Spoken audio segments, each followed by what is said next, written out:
So nandito pa rin tayo sa LPSBL per season at kasama natin na si Richard Belches. Sir, konti interview lang sir, anong preparation nyo dito sa per season ng LPSBL? Una sa lahat, tandaan namin to. Actually, first time namin nakasama yung ibang player ni Boss Longbam. Oh yeah. So, first time namin man sila mamimit. Di pa namin maalam kung anong gel ang meron kami. yung chemistry ba? Anong chemistry meron kami. So, dito pa lang namin din malalaman kung ano ba talaga yung pwede namin matulong dito kay Mr. Longbam sa team niya. Okay, so good answer. Saan po namin kayo makikita mga liga or may mga sinalihan po ba kayo mga liga bukod dito? Yes po, abangan nyo po kami sa may MPBL. Ang team po nga po pala ay Sarangani. Sarangani, ayan. kasama ko Tandaan nyo, nga pala dyan Sarangani. si Coach Kit.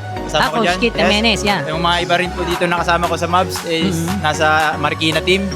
Yan po.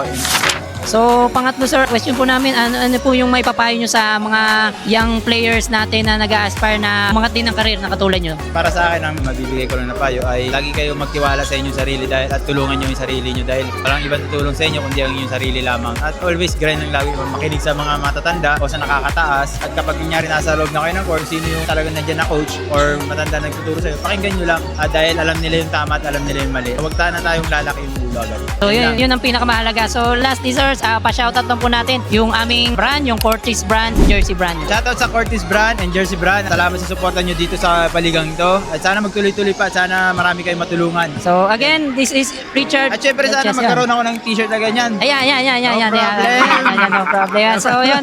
Again, this is Airballer, LPSBL, Thank you, Moneyball thank you. Challenge. Thank you yan. We are a Cortez.